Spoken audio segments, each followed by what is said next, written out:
ପିଲାମାନେ ଆଜି ଆମେ ପଢ଼ିବା ବୁଦ୍ଧିଜିମ୍ ବିଷୟରେ। ବୁଦ୍ଧିଜିମ୍ ବିଶେଷ କରି ବୁଦ୍ଧଦେବଙ୍କ ଦ୍ୱାରା ହେଇଥିଲା। ତ ବୁଦ୍ଧଦେବଙ୍କ ଜୀବନୀ ଆଜି ଆମେ ପଢ଼ିବା।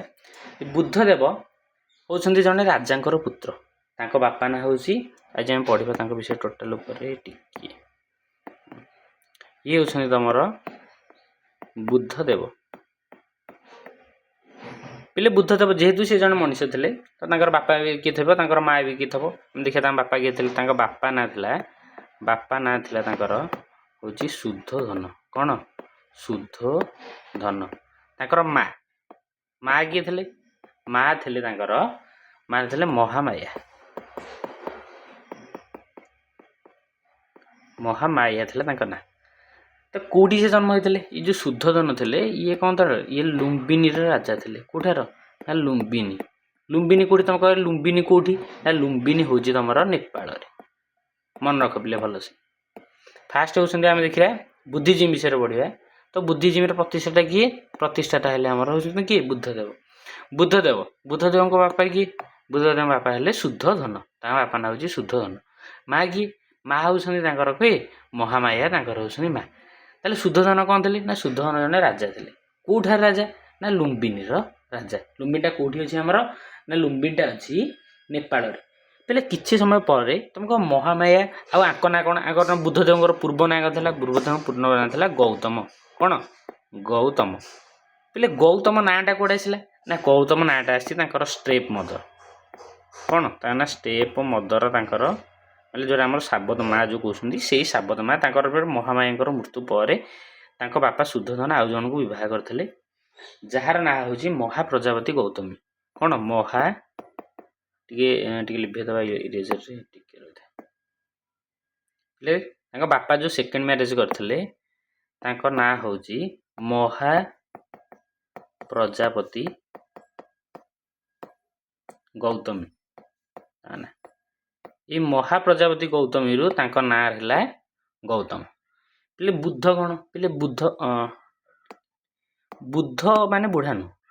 ବୁଦ୍ଧ ମାନେ ଏଇଆ ଯେ ତାଙ୍କର ଏନଲାଇଟମେଣ୍ଟ ହେବାଟା ହେଉଛି ବୁଦ୍ଧ। ପିଲେ ଗୋଟେ ଇଂଲିଶରେ ଗୋଟେ ୱାର୍ଡ଼ ଅଛି, ଦ୍ୟାଟ୍ ଇଜ୍ ଏନଲାଇଟମେଣ୍ଟ। ଏନଲାଇଟେନମେଣ୍ଟ। ପିଲେ ଆହାର ଅର୍ଥ କ'ଣ? ଆହାର ଅର୍ଥ ହେଉଛି ଯେ ଆମକୁ ଜ୍ଞାନର ପ୍ରାପ୍ତି ହେବ। ତ ଜ୍ଞାନର କେମିତି ପ୍ରାପ୍ତି ହେଇଥିଲା ତାକୁ ଦେଖିବା। ଦେଖ, ସିଏ ହେଇଥିଲେ କ'ଣ? ରାଜା ଛୁଆ। କିଏ? ତମର ବୁଦ୍ଧଦେବ ହେଉଛନ୍ତି କ'ଣ? ରାଜପୁତ୍ର। ସେ ଯେତେବେଳେ 29 ବର୍ଷ ତାଙ୍କୁ ହେଇଥିଲା। କେତେ ବୟସ? ତାଙ୍କୁ ଯେତେବେଳେ 29 ବର୍ଷ ହେଇଥିଲା, ସେ ଥରଟେ କ'ଣ ଯାଇଥିଲେ, ଯେହେତୁ ରାଜା ପୁଅ, ତ ସିଏ କ'ଣ କରନ୍ତି? ରାଜ୍ୟ ଭ୍ରମଣ କରିବାକୁ ଯାଆନ୍ତି। ତ ତାଙ୍କ ପାଲିଙ୍କି ଏକାରେ ସେ ଯାଇଥିଲେ, ରାଜ୍ୟ ଭ୍ରମଣ କରିବାରେ ଯାଇଥିଲେ। ତ ରାଜ୍ୟ ଭ୍ରମଣ କରିଲା ଭିତରେ ସେ 4ଟା ଜିନିଷ ଦେଖିଲେ। କେତେଟା ଜିନିଷ ଦେଖିଲେ? ସେ ଦେଖିଲେ ମାତ୍ର 4ଟା ଜିନିଷ ଦେଖିଲେ। 4ଟା ଜିନିଷ। ତୁମ 4ଟା ଜିନିଷ କ'ଣ କ'ଣ?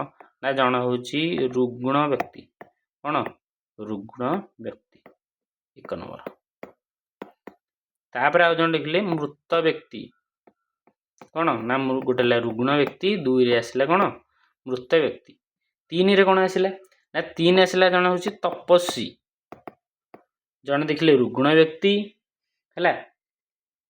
ଆଉ ଜଣେ ଦେଖିଲେ ମୃତ ବ୍ୟକ୍ତି, ଆଉ ଜଣେ ଦେଖିଲେ ତପସ୍ୱୀ, ଆଉ ଜଣେ ଦେଖିଲେ ବୃଦ୍ଧ ବ୍ୟକ୍ତି। ସେ ତଳେ ତାଙ୍କ ନଅର ବୁଲିବାକୁ ଯାଇଥିଲେ। ତ ରାଜା ପୁଅ ରାଜ୍ୟ ବୁଲିବାକୁ ଯେତେବେଳେ ଭ୍ରମଣରେ ଯାଇଥିଲେ, ସେ ଦେଖିଲେ 4ଟା ଜିନିଷ ଦେଖିଲେ। କ'ଣ ଦେଖିଲେ? ନା ରୁଗ୍ଣ ବ୍ୟକ୍ତି ପ୍ରଥମେ ଦେଖିଲେ, ମୃତ ବ୍ୟକ୍ତି ଦେଖିଲେ, ଗୋଟେ ତପସ୍ୱୀ ଦେଖିଲେ, ଆଉ ଜଣେ ବୃଦ୍ଧ ବ୍ୟକ୍ତି ଦେଖିଲେ। ସେ ଦେଖିଲେ କ'ଣ? ଏଇ ଯେଉଁ ବୃଦ୍ଧ ବ୍ୟକ୍ତିଟା ଇଏ କ'ଣ ହେଉଛି? ଇଏ ସଦାବେଳେ ଶୋକରେ ରହୁଛି। ତପସ୍ୱୀ ବ୍ୟକ୍ତି ଶୋକ, ମୃତ ବ୍ୟକ୍ତିର ବି ଶୋକ ଅଛି, ରୁଗ୍ଣ ବ୍ୟକ୍ତିର ଶୋକ। ତାହେଲେ ଏମାନେ କେମିତି ରହୁଛନ୍ତି? ସବୁ ଶୋକରେ ରହୁଛନ୍ତି। ଶୋକରେ ମାନେ କ'ଣ? ମାନେ ଦୁଃଖରେ ଏମାନେ ସବୁ ରହୁଛନ୍ତି। ଶୋକ ବା ଦୁଃଖ ତାକୁ କୁହାଯାଏ। ଦୁଃଖରେ ଏମାନେ ସବୁ ରହୁଛନ୍ତି। ତ ଦେଖିଲେ ଦୁଃଖ, ତାହେଲେ ସୁଖ କେଉଁଠି? ସେ କହିଲେ ତାହେଲେ କ'ଣ? ତାହେଲେ ଜୀବନରେ କିଛି ସୁଖ ବୋଲି ନାହିଁ। ତାହେଲେ ସୁଖ କ'ଣ? ନା ସୁଖ ପାଇବାକୁ ହେଲେ ଆମକୁ କ'ଣ ଦରକାର? ସୁଖ ପାଇବାକୁ ହେଲେ ଆମକୁ ଏନଲାଇଟମେଣ୍ଟ ହେବା ଦରକାର। ସେଇଟା ହେଉଛି ଜ୍ଞାନର ପ୍ରାପ୍ତି। ତାକୁ କ'ଣ କୁହାଯାଏ? ଏନଲାଇଟମେଣ୍ଟଟା ହେଉଛି ଜ୍ଞାନର ପ୍ରାପ୍ତି। ତମକୁ ଏଇନେ କହିଥିଲି ଏନଲାଇଟମେଣ୍ଟ କ'ଣ? ଏନଲାଇଟମେଣ୍ଟ ହେଉଛି ଜ୍ଞାନ। ଆମେ ଦେଖିବା ସେ ତାହେଲେ ଜ୍ଞାନର ପ୍ରାପ୍ତି ହେଲେ କେମିତି? देख तांकु जेतबेले 29 वर्ष होइतिला केते 29 वर्ष होइतिला तुम कहियो से कोन बाहा नथिले ना हां ये बाहा हेतिले के तुम गौतम बुद्ध ये बाहा हेतिले काकु जशोधारा बोली गोटे जशोधारा स्त्री ना हूँ कौन जशोधारा कौन बोले ये जड़े राजा प्रिंसेस थे बुझे शाक्य डायनास्टी गोटे था से केते ये आंक मसीहाटा हूँ मसीहा हूँ के 563 BC है से आंक जो समय समय से जड़े राजा थे शाक्य डायनास्टी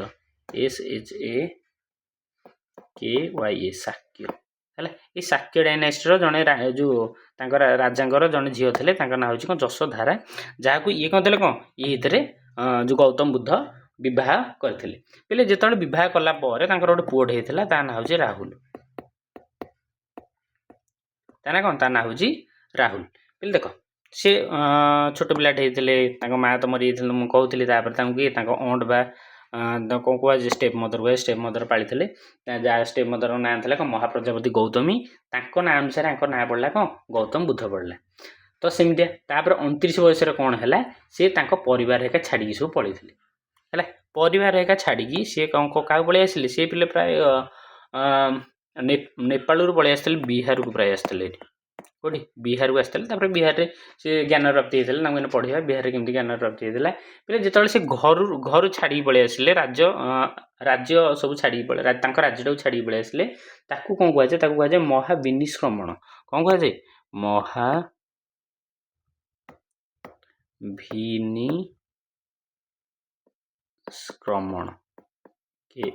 क्रमण कहुए महाविनिष्क्रमण माने कौन से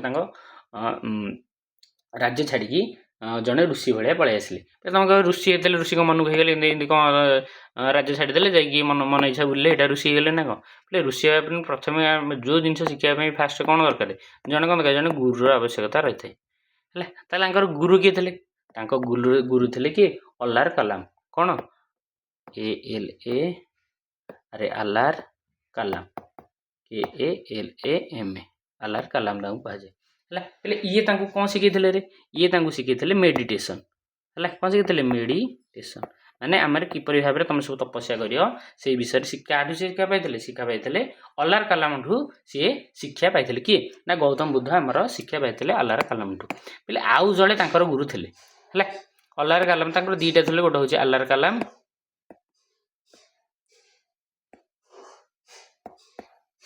आउ जड़े सेकेंड गुरु कहुए गोटे सेकेंड गुरु आज फास्ट गुरु आज सेकेंड गुरु थे ना हूँ उद्रक रामपुत्रा कौन उद्रक रामपुत्र है तुम जो पचरा हम कि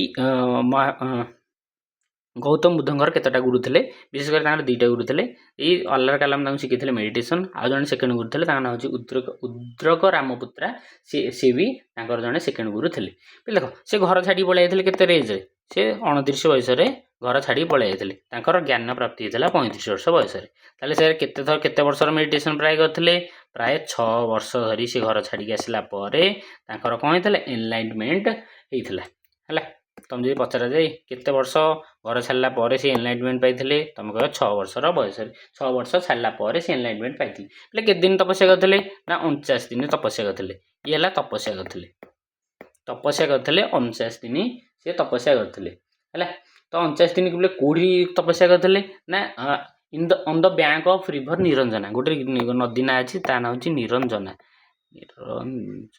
निरंजना नदी है निरंजना नदी कूल गोटे बर गछटे था बुद्धि वृक्ष बोली कहुए है ये ना कौन होते पीपल ट्री कहुए है ये जो निरंजना नदी कूल गोटे गछटे था से गछ देखा फटोरे गोटे गछ मूल रही तो से गछ मूल बसिक कौन एनलाइटमेंट होता बोले देख एनलाइटमेंट हो गला तो तुम कि जान एनलाइटमेंट है भल से देख एनलाइटमेंटा कमी है बोली जाना हम बोले जिते तुम एनलाइटमेंट होगला एनलाइटमेंट होता है ये कौन करें बुद्धदेव कौन करें 5 जन ब्राह्मण बसी कौन 5 जन कौन थे ब्राह्मण बोले ब्राह्मण बोले गाँ ब्राह्मण न ब्राह्मण बोले कौ ब्राह्मण ब्राह्मण जो मैंने स्कलार होते स्कलार मैंने जो मानकर वेद हो शास्त्र हो उपनिषद हो जो मैंने से प्रवीण थे सी होती मैंने से 5 जनर विज्ञ लोक डकाला है तो 5 जन कौन है विज्ञ लोक डकाला विज्ञ लोक डकाला सी ब्राह्मण मैंने कौन करें प्रश्न पचारि वेद शास्त्र विषय प्रश्न पचारि जदि बुद्धदेव ठीक ठीक आंसर सब देते ताले कौन आंकर एनलाइटमेंटा हो जाए माना हम आउ जदि ठीक आंसर नदेले ताले जना हम ये किसी पाईना एनलाइटमेंट होना ताले मिछुटारे कहते आम एनलाइटमेंट हो तो ये 5 जन ब्राह्मण कौन 5 जन प्रश्न पचारि से गौतम बुद्ध सब ठीक ठीक आंसर देते आम जान कौन जे गौतम बुद्ध एनलाइटमेंट पाई है पहले एनलाइटमेंट पाईगला एनलाइटमेंट पाइला से कौन कले ना प्रथम जाकि भाषण देले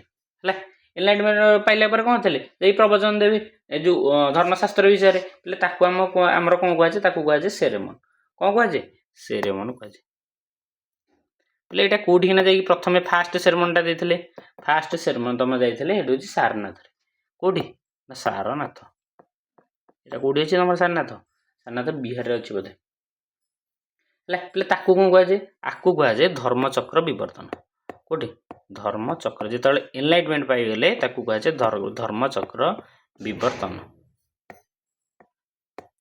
फास्ट जो घरटा छाड़ी पलि आसते आम कौन कहे महाभिनिष्क्रमण महाभिनिष्क्रमण जो एनलाइटमेंट पाईगले कहुए धर्मचक्र विवर्तन बोली कहुए है पहले तापर 80 वर्ष होगा से 80 वर्ष बयस से कुशीनगर ठारे सी देह त्याग करते कौटी ना कुशीनगर ठारे देह त्याग करते केते बयस होता पहले 80 वर्ष 80 वर्ष बयस से कौन थे देह त्याग करते है